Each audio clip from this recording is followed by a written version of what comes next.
Descobrir algo nos dias de hoje é sem sombra de dúvidas uma tarefa desafiadora. Mas imagine você ser um professor e descobrir o que seria os restos de um alienígena. E essa informação virá público, causando um verdadeiro alvoroço a quem ouve, né? Pode parecer uma cena de ficção, digna de um filme de Netflix, mas isso realmente parece ter acontecido, viu? Vem comigo entender o caso. Mas antes, já deixa o seu like, não se inscreva de se esquecer, né? É muito importante. Eu sou o Thiago Tadeu e sejam bem-vindos ao Mundo Inverso.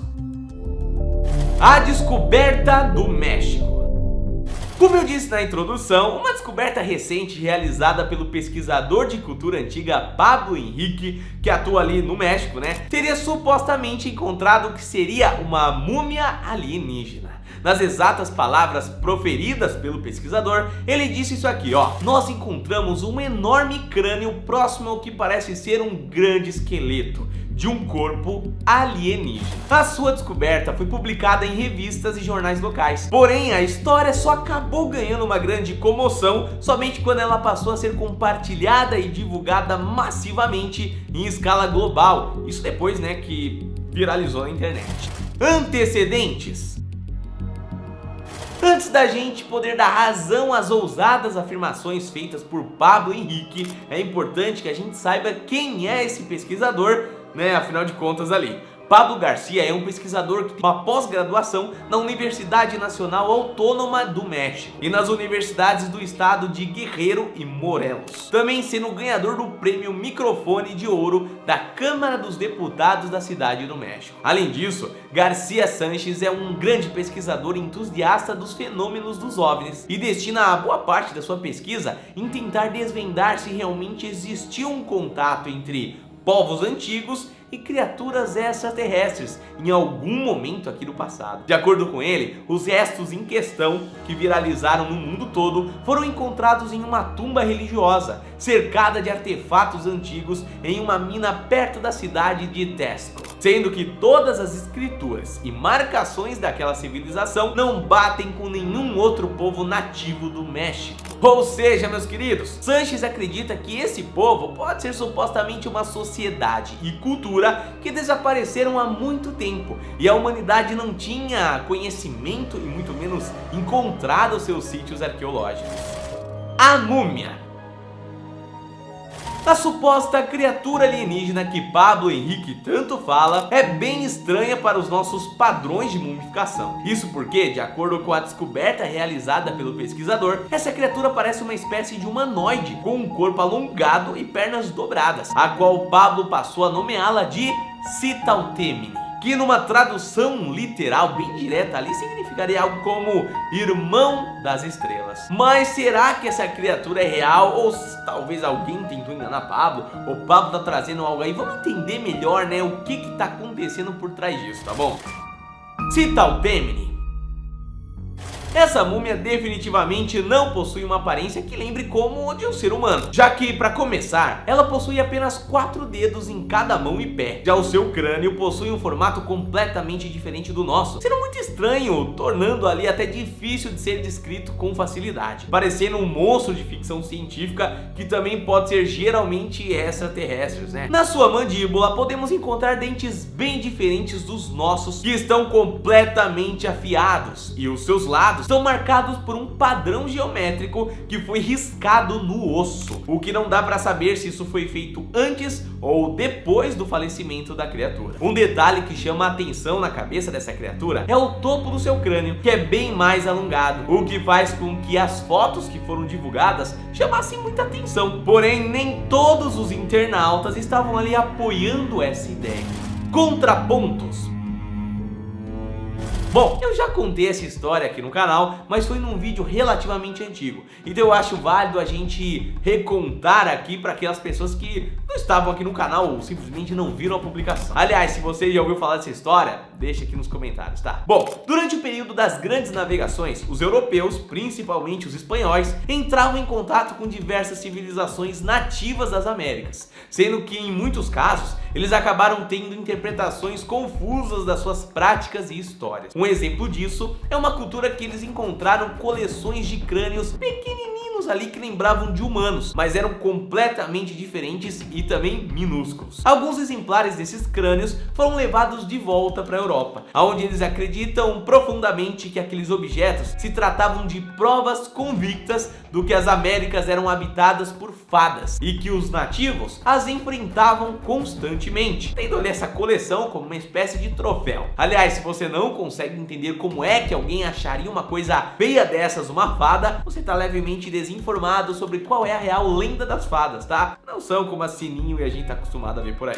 Só que, família, anos depois, com pesquisas realizadas por historiadores do século XIX, foi constatado que na realidade aquelas cabeças eram de seres humanos que foram encolhidas de alguma maneira utilizando um processo químico específico que foi desenvolvido por aquela cultura. Na realidade, esses crânios encolhidos são uma prática realizada pelo povo da cultura Shuar. Porém, ela é reproduzida por diversos outros povos que habitam a região das Américas Central e também do Sul. De acordo com a sua religião, ao derrotar um inimigo em combate, os Shuar teriam que decapitar as suas cabeças e submetê-las ao processo de encolhimento. De acordo com as suas crenças, os espíritos e consciências humanas continuavam habitando os nossos corpos mesmo depois da morte. Com o tempo e muito esforço, um espírito poderia se libertar do corpo e vagar pelo mundo, podendo até mesmo ir atrás de vingança. Isso acontecia principalmente por meio da decomposição, que se conectava à matéria do espírito e permitia a fuga para o plano terrestre com mais facilidade. É, aliás, muito curioso que algumas percepções do que são almas e espíritos feitas por outras culturas,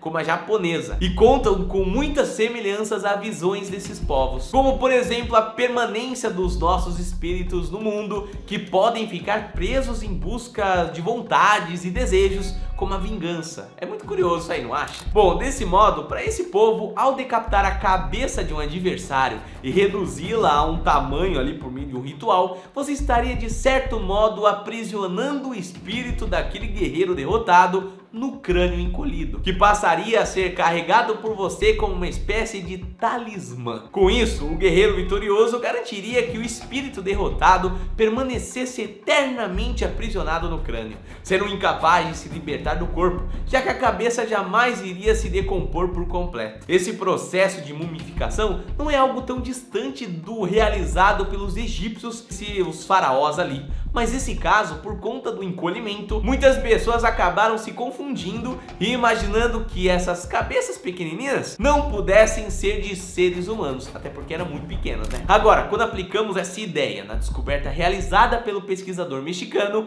a sua afirmação de que ele encontrou um crânio alienígena fica um pouco mais distante, Dúvidas? Bom, e onde eu quero chegar com essa história toda da cabeça encolhida em relação à descoberta realizada por Pablo? Levando em consideração que existem processos de mumificação bem distintos, realizados por diversas culturas desconhecidas, e aquele povo em questão encontrado por Pablo é um desses em que sua história ficou perdida em séculos, nós podemos considerar que existe meio a meio ali. Pode ser um alienígena? Pode, mas pode ser apenas um processo de mumificação que a gente não conhece de um povo que foi esquecido. No final das contas, o crânio e o corpo podem ser apenas de uma pessoa. Porém, Pablo, assim como nós, temos essa pequena brecha de dúvida ali, que a gente faz, peraí, será mesmo que é? Ou será que não é? E ainda mais Pablo, sem ter interesse no ramo da ufologia, OVNIs e extraterrestres, pode muito bem falar, que o ponto mais forte para ele ali é de alienígenas. Claro que mais estudos e pesquisas precisam ser feitos nisso daí para que a gente possa saber. E você sabe que o mundo inverso aqui a gente não afirma absolutamente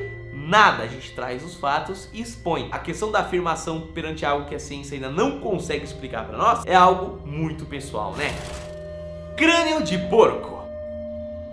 Bom, família, vale ressaltar aqui que algumas coisas acontecem na internet, não são expostas no mundo aí, digital, e a gente acaba conhecendo a verdadeira, o real sentido da coisa pouco tempo depois. Vou te explicar melhor aqui. Como o Pablo expôs essa descoberta dele, muitos biólogos, pesquisadores, cientistas, enfim, vão acabar indo de encontro com a informação para entender o que é, o que não é, se é real ou não. Isso é um ponto muito positivo pra gente, e a gente acaba tendo muitas pessoas envolvidas em algo que até então estava escondido, literalmente enterrado, mumificado, né? Então o que a gente tende a entender com isso? Que a gente vai saber a resposta sobre esse crânio, sobre essa múmia, de um jeito ou de outro. Uma dessas observações aí que aconteceu há um tempo atrás, e graças a uma exposição foi revelada, né, uma verdade ali, foi feita por especialistas em biologia, que dizem que muitos crânios mumificados recentemente que a gente encontra por aí, né, de coisas meio torcidas, meio estranhas, podem ser na realidade apenas múmias de porcos.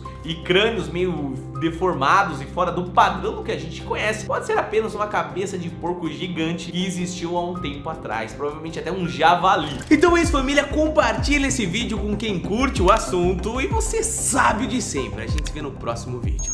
Um abraço e até a próxima, valeu!